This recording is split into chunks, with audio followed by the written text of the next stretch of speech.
जनवरी और फरवरी के महीने में किस तरीके से की जाती है करेला की खेती, इस वीडियो में मैं आपको बताने वाला हूं। वीडियो को पूरा देखें, पूरा अंत तक देखें, ताकि मैं जो भी जानकारी आपको बताऊं पूरी तरीके से आपको समझ में आए और इस स्ट्रैटेजी को अपनाकर आप भी करेला की खेती करके भयंकर उत्पादन लेकर शानदार मंडी रेट ले पाएंगे।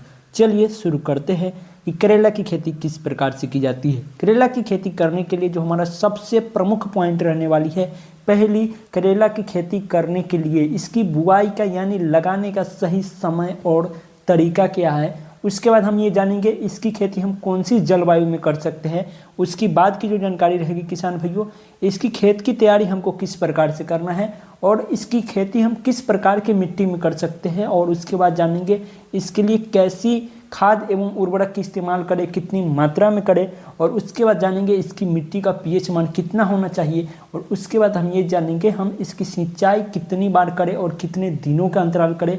और इसके बाद हम जानेंगे करेले की खेती कर रहे हैं तो नर्सरी तैयार करने की क्या तरीका है। और इसके बाद आपको हम ये भी जानकारी देंगे कि करेला में कौन सी रोग आती है और उस रोग की रोकथाम कौन सी दवा का छिड़काव करके कर सकते हैं।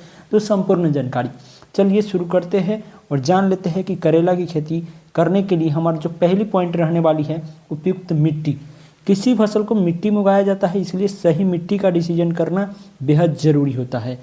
और उसके बाद आपको मैं बहुत सारा जानकारी भी देने वाला हूं, जिससे कुछ मैं आपको ऐसी टिप्स दूंगा जिससे आप जो उत्पादन ले पा रहे थे उससे कई गुना बेहतर उत्पादन आप ले पाएंगे। करेले की खेती करने के लिए सबसे पहले उपयुक्त मिट्टी की बात करें तो करेले की खेती के लिए किसी खास तरह की मिट्टी की आवश्यकता का नहीं होती है। इसे किसी भी उपजाऊ मिट्टी में आप कर सकते हैं, किसी प्रकार की दिक्कत नहीं है। इसके अलावा भूमि जो है वो उचित जल निकासी वाली होनी चाहिए। इसकी जो खेती कर रहे हैं उस मिट्टी का पीएच मान की बात करें तो 6 से 8 के बीच का पीएच मान होना चाहिए करेला की खेती करने के लिए। अब हम बात करेंगे करेला के लिए उचित जलवायु यानी उपयुक्त जलवायु। करेला की खेती में शुष्क और गर्म जलवायु की आवश्यकता होती है। गर्मियों के मौसम में इसकी पैदावार अच्छी प्राप्त होती है किसान भाइयों। इसके पौधे ठंड जलवायु को भी आसानी से सहन कर लेते हैं, किंतु सर्दियों के मौसम में जो गिरने वाला पाला होता है पौधे को हानि पहुंचाता है। करेले के पौधे सामान्य तापमान पर अच्छे से विकास करते हैं, किंतु बीज को अंकुरित होने के लिए 20 डिग्री तापमान की आवश्यकता होती है।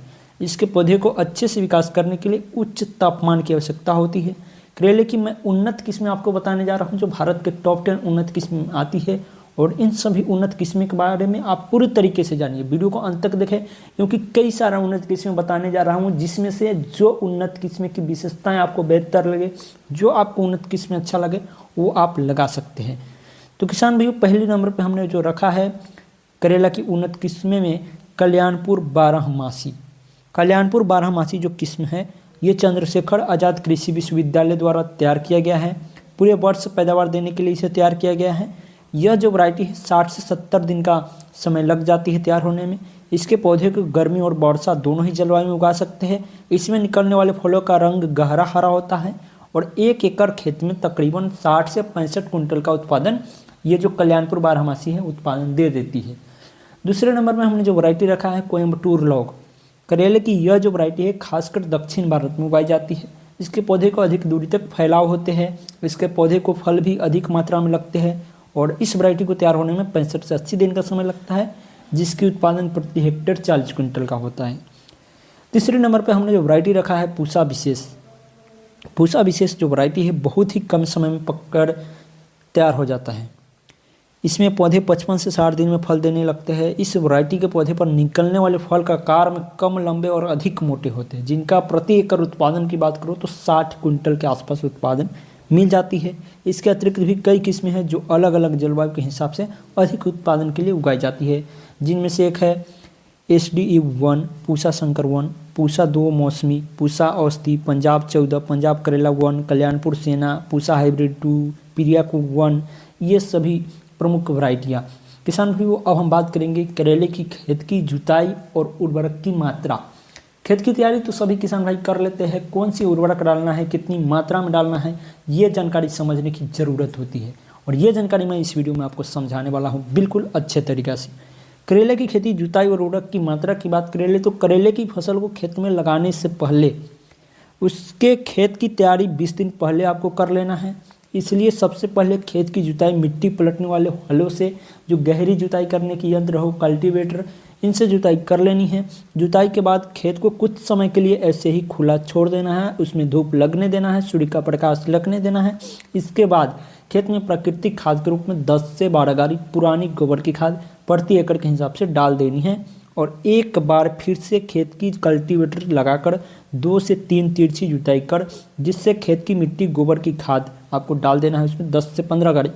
उस गोबर की खाद को मिलाने के लिए और जुताई करके और गोबर के खाद और मिट्टी मिल जाए, उसके बाद क्या करना है, यदि आप चाहें तो गोबर की खाद की जगह कंपोस्ट खाद का भी इस्तेमाल कर सकते हैं। खाद को मिट्टी में मिलाने के बाद खेत में पानी लगा देना है आपको, और पानी लगाने के बाद खेत का पानी सूखने तक उसे ऐसे ही छोड़ देना है। जब खेत की मिट्टी पूरी तरह से सूखी दिखाई देने लगती है तब उसकी एक बार फिर से जुताई कर मिट्टी को भुरभुरा कर लेना है।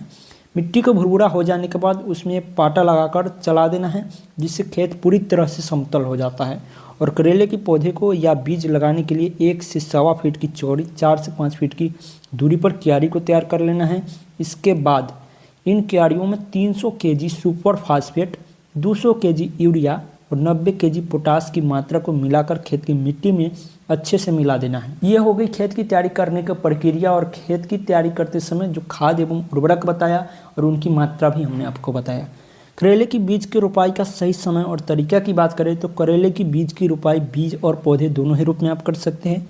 1 एकड़ खेत में तकरीबन 3 से 4 केजी करेला की बीज की आवश्यकता हो जाती है किसान भाइयों। यदि आप इसकी खेती रोपाई के पौधे के रूप में करते हैं तो आपको इसके 1 महीने पहले ही नर्सरी तैयार कर लेनी है, या आप सरकारी रजिस्टर्ड कंपनी से इसका नर्सरी भी खरीद सकते हैं। करेले की फसल पूरे वर्ष उगाई जा सकती है, किंतु मैदानी क्षेत्रों में सिंचित स्थानों पर इसके पौधे की रोपाई फरवरी और मार्च में करनी चाहिए और असिंचित स्थानों पर मई से जून महीने में करनी चाहिए। क्योंकि करेले की बीज की रोपाई क्यारियों में की जाती है, इसलिए खेत में 4 से 5 फीट की दूरी पर नाली नुमा क्यारी तैयार कर लेना है आपको। इसके बाद इन क्यारियों में 2 फीट की दूरी रखते हुए बीज की रोपाई की जाती है। पौध के रूप में रोपाई के लिए खेत में 4 फीट की दूरी रखते हुए 1 फीट चौड़े और गहरे गड्ढा तैयार कर लेना है। इसके बाद इन पौधे को रोपाई गड्ढे में कर देना है आपको। बात करते हैं करेले के पौधे की सिंचाई। तो करेले के पौधे को सामान्य सिंचाई की आवश्यकता होती है। सर्दियों के मौसम में इसके पौधे को 10 से 15 दिन के अंतराल में तथा गर्मियों के मौसम में 5 दिन के अंतराल में सिंचाई की आवश्यकता होती है। बारिश के मौसम में ज़रूरत पड़ने पर ही आपको सिंचाई करनी है। करेले के पौधे में कई प्रकार की रोग लग जाती है और उन रोगों को समझना और नियंत्रण करना ये सबसे प्रमुख पॉइंट होती है। और जिसे जो किसान भाई समझ गए तो रोग आने से पहले ही उनको मालूम रहेगा कि हम इस तरीके से इसका नियंत्रण कर सकते हैं, तो कोई दिक्कत नहीं होगा उनको करेला की खेती में। तो ज़्यादातर रेड बीटल कीट रोग लगती है करेला में। इस किस्म का जो रोग होता है पौधे के ऊपर शुरुआती अवस्था में देखने को मिल जाता है। यह कीट रोग पौधे के पत्तियों को खाकर उन्हें हानि पहुंचाता है तथा उस रोग की सुंडी जड़ों को खाकर नष्ट कर देती है। इस रोग से बचाव के लिए करेले के पौधे पर कार्बारिल दवा का उचित मात्रा छिड़काव करना चाहिए। दूसरा जो सबसे बड़ी समस्या होती है करेला की खेती में माहू रोग का। यह माहू रोग कीट के रूप में पौधे पर आक्रमण करता है। यह कीट आकार में छोटे और पीले हरे रंग के होते हैं। माहू कीट रोग पौधे की पत्तियों को रस चूसकर पौधा खराब कर देता है। इस किस्म का रोग पौधे पर गर्मियों के मौसम में आक्रमण करता है। इसकी रोकथाम के लिए साइपरमेथ्रिन की उचित मात्रा छिड़काव कर इस रोग का रोकथाम की जा सकती है। उसके बाद आती है पाउडरी मिल्यूड रोग। इस किस्म का रोग एरिसाइफिक्स सिकोरिएस्टियम नामक वायरस के कारण पौधे पर लगता है। इस रोग की प्रभावित होने पर पौधे की पत्तियां सफ़ेद रंग की हो जाती है, जिससे कुछ समय पश्चात ही यह पत्तियां पीली पड़कर खराब हो जाती है। करेले के पौधे को इस वायरस से बचाने के लिए कैथरीन की उचित मात्रा का छिड़काव कर पौधे पर नियंत्रण किया जा सकता है। तो ये रही करेले की खेती की संपूर्ण जानकारी। हम आपसे मिलते हैं अगली वीडियो में किसी और नई जानकारी के साथ। अगर आप लोग ने इस चैनल को सब्सक्राइब नहीं किया, चैनल को सब्सक्राइब कर लीजिए, वीडियो को लाइक कर दीजिए। मिलते हैं अगली वीडियो में और भी किसान भाइयों तक वीडियो को शेयर करें।